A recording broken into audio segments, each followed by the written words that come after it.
ng birada, no? Nagpadaplis na po ng birada itong si Sara Duterte, Inday Takaw. Dito po sa nakatakdang State of the Nation Address o SONA ni Bongbong Marcos, ni Marcos Jr. Ano? Ito po ay mga indikasyon na talagang maghahalo ang balat sa tinalupan, ano? Mukhang mag-aaway na po ang mga tigre at mga agila. Your best friend is your best enemy, sabi nga sa kasabihan, ano?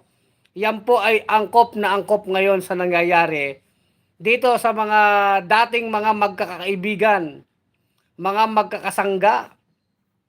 Ngayon ano na po sila mga tawag dito, ano bang tawag dyan?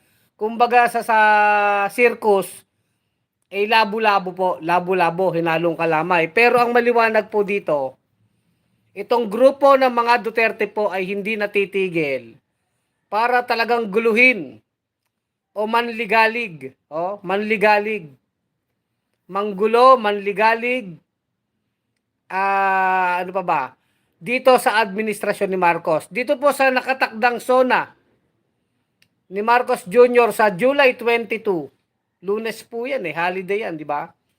Sinabi po ni Sara Duterte, siya rin po ang Vice President, siya po iniimbitahan Siyempre by courtesy, iimbitahan ka ng administrasyon dahil ikaw ang Vice President. Pero sabi po ni Sara Duterte, siya po'y hindi dadalo, hindi po siya attend. Kumbaga, talo-talo muna tayo, Marcos Jr., di ba? Talo-talo muna. Pero sabi nila, di ba? Hindi mo alam sa dalawa na to kung ano ba talaga sila, kung magkaibigan, magkaaway, o nag-cool off ba sila? Ano ba to, no? Kasi sabi pa rin ni Sara Duterte, magkaibigan pa rin naman daw sila ni Marcos Jr. Ganun din lang sabi ni Marcos Jr.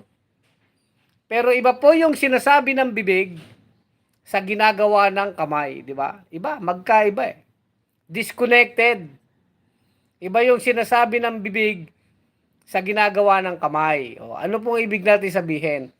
Meron pong matalinhagang sinabi si Sara Duterte, mga kabunyog Ano po yung matalinhagang statement ni Sara Duterte? Kung bakit hindi siya a-attend sa SONA, State of the Nation Address ni Marcos Jr. Ang sabi niya, i-designate na lang daw niya ang sarili niya or itinuturing niya ang sarili niya na designated survivor. Naku, malalim yan. Mukhang ano to nagbubugtong-bugtong pa tong si Sara Duterte, Mukhang pinag-iisipan nito ang administrasyon ni Marcos, Alam nyo dyan sa Davao, hindi na magkamayaw dyan At sabi nga ni Amy Marcos, itong si Amy Marcos, maka Duterte ito sabi ni Amy Marcos, ang dami nga daw dyan, mga military sa Davao, mga police, mga special action force. At sa isang araw po lamang, I think, tatlong Davao City Police Chief na po ang nagaririgo doon. Ibig sabihin, yung isang chief of police dyan, pinalitan agad. So, ganun po ang nangyayari dyan. Kaya nga, sabi ni Amy Marcos, mukhang magulo na talaga. Bakit daw ganun? Itanong mo sa iyong kapatid, Amy Marcos. Ngayon, sabi ni Sara Duterte, siya daw po ay designated survivor. Naku, matalinhaga yan. Kaya sabi ng mga netizen, anong ibig mong sabihing survivor, Kasi alam nyo, ang Vice President, ayon sa ating saligang batas, ang hahalili sa presidente kung sakali man ang panguluhan ay mabakante. O, di ba? Ano yan spare tire, tawag yan spare tire. Pang-reserba po. So, kung mawala ang presidente, vice president ang hahalili. So, mukhang matalinaga ito, Given po ang reputasyon ng mga Duterte na talagang, lako. So, anyway, bahala na po ang Marcos administration dyan kung paano nila i-interpret yan. Pero ang sigurado tayo dito, Hindi po sa araw ng SONA, kahit po ang mga DDS, sigurado pong gagawa ng sarili nilang eksena. Yun ang sigurado dyan. Yun ang sigurado dyan. Ano?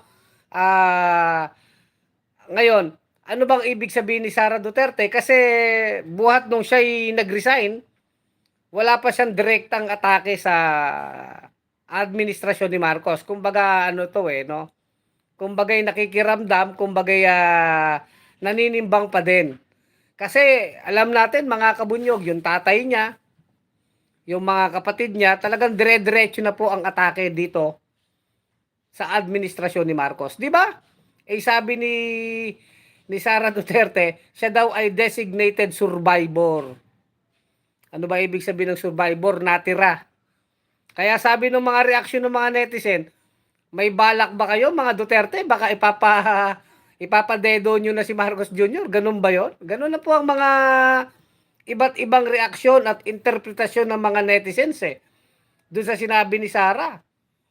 Na para bang may balak ba kayong tawag dito, patayin o iligpit na si Marcos Jr.? No? Mabigat yan mga kabunyog, mga kababayan.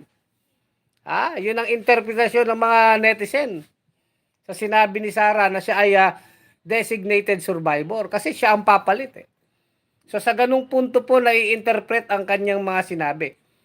At tingin natin talagang hindi na rin maitatago ang masama nilang relasyon dahil kung may natitira pang sabihin natin kahit konting formalidad or delikadesa, kahit konti lang, pwede namang a-attend si Sara Duterte dahil siya ang vice president So talagang hindi na matatakpan ang mga hidwaan So anyway, bulgar na yan. At sa maraming issue nga, kahit nga kay Kibuloy, nako, makita nyo si Marcos Jr., tumatapang po mga statement. Tinanong si Marcos, ano bang masasabi nyo doon sa reward money na 10 million dito kay Kibuloy? Yung patong sa ulo ni Kibuloy, di ba mga kabunyog? 10 million reward money. Yun po'y binigay po ng private individual o private sector. Hindi pala yun pera ng gobyerno. Yung 10 million na yun mga kabunyog. So, sabi ni Marcos, cool na cool siya. Why not? Di ba? Bakit hindi? Kung may tutulong na mga pribadong tao, mamamayang Pilipino, sa paghahangad ng hustisya, ba't di natin tatanggapin? Sabi ni Marcos Jr., tayo naman, mukhang may sense naman yung sinabi niya. O nga naman, ba't nga naman pipigilin mo ang mga pribadong tao na tumulong magbigay ng reward o patong sa ulo ni Kibuloy? Sa ikadadakip ni Kibuloy. Mukhang, siyempre, yung mga ganyang action po, hindi po yan nagugustuhan ng mga Duterte. Dahil alam naman natin, ang mga Duterte ang nagpoprotekta dyan kay Kibuloy. Alam po natin yan, mga kabunyog. Kaya nga itong pagtanggi ni Sara Duterte na siya hindi dadalo sa SONA, ito po ay kumbaga indikasyon na. Ito po ay patikim na ng mga Duterte na may gagawin sila sa SONA. Yung mga maisog rally na yan, hindi naman nila tatantanan yan. Sigurado tayo, sigurado ako dito, malamang po talaga, magkakaroon ng sariling SONA ang mga Duterte sa Davao. Lahat ng sasabihin ni Marcos, sigurado tayo, kokontrahin nila Duterte dyan sa Davao. Ganun po yun. At titignan natin, kasi si Sara Duterte hanggang ngayon po, itong si Inday Takaw, hindi pa naman umeentablado sa dyan sa maisog rally na yan Kumbaga, nag-iiwas pusoy pa rin si Sara Duterte na direktang banatan si Marcos. Pero dito po mukhang hindi na may iwasan kasi tingin ko may pressure din itong si Sara Duterte sa pamilya niya. To the point nga na kahit itong sila Baste binabanatan si Bongo, di ba? Dahil sabi nga ni Baste nung isang araw, parang hindi ka na Duterte boy Bongo, kumpare pa naman kita. Bakit parang hindi mo pinagtatanggol ang mga Duterte? Ganon. Kumbaga mga Duterte siloso Kapag tao kanila, pag aso kanila, dapat kakahul ka para sa kanila. Kaya itong si Bongo ay nabigwasan, kumbaga nabanatan po ni Baste. Sabay pakita ni Bongo ng picture kasama niya si Canor. Matindi rin no? Ha? Eh mukhang ito si Canor Duterte, mahina na eh. May isang viral, napanood nyo ba yung viral video na ano? Iika-ika na hong maglakad itong si Duterte, inaalalayan na, di ba? Viral yun eh, nasa TikTok eh. So yan ang mga indikasyon diyan, mga kabunyog, mga kababayan. Kapag si Sara Duterte, itong si Inday Takaw, ay direkta na pong bumanat kay Marcos Jr., ang tingin ko, direkta na rin siyang babanatan ng administrasyon ni Marcos. Pwedeng labasan na rin to ng baho. Tignan nyo po yung nangyayari kay Roque ngayon. May raid pala sa Pogo. Di may mga bank account pala si Roque doon. At nung latest nga lang, binulgar mismo ng PAGCOR chief na si Roque pala ang pumapadrino sa mga Pogo dyan sa Lucky South 99. Di ba? Lahat yan papunta po sa mga Duterte yan eh. One of these days, pag tingin natin, ito talaga, mga kabunyog, pag si Sara Duterte ay direkta na pong bumanat, pag si Sara Duterte direkta nang bumanat sa administrasyon ni Marcos, ay talagang babanatan na rin siya ng direkta. Kumbaga, mag-abang lang tayo, mga kabunyog, mag-abang tayo. Meron din pasasabugin ang Marcos administration na mga baho pa nito ni Inday Takaw, bukod pa dun sa confidential fund. Yun ang sigurado tayo dyan. Sabi nga ni Lisa Araneta, bad shot na sa akin yan. Di ba mga kabunyog? Sabi ni Dakunyang Challenge, diskusto lang po dyan ang mga anti-justice. Sabi ni Dakunyang Challenge, Al Ulalya, Good Eve Sir Kulex, Joseph Baysak, magkano? Anong magkano na naman kayo? Kada makikita nyo ako nagbablog, magkano? Sanay na sanay kayo sa mga bayaran ng mga vlogger. Iba naman ang bunyog, ano? Kaya naman nag-away-awayan. Ang priority talaga ni Sara Duterte, yung ambisyon niya na maging presidente ng Pilipinas sa 2028. Diyan po yan nagkasira-sira yung unit team na yan. Diba? Yan naman po yan yung ambisyon sa politika. Dahil ang gusto ng mga Duterte, makakabalik sila sa kapangyarihan.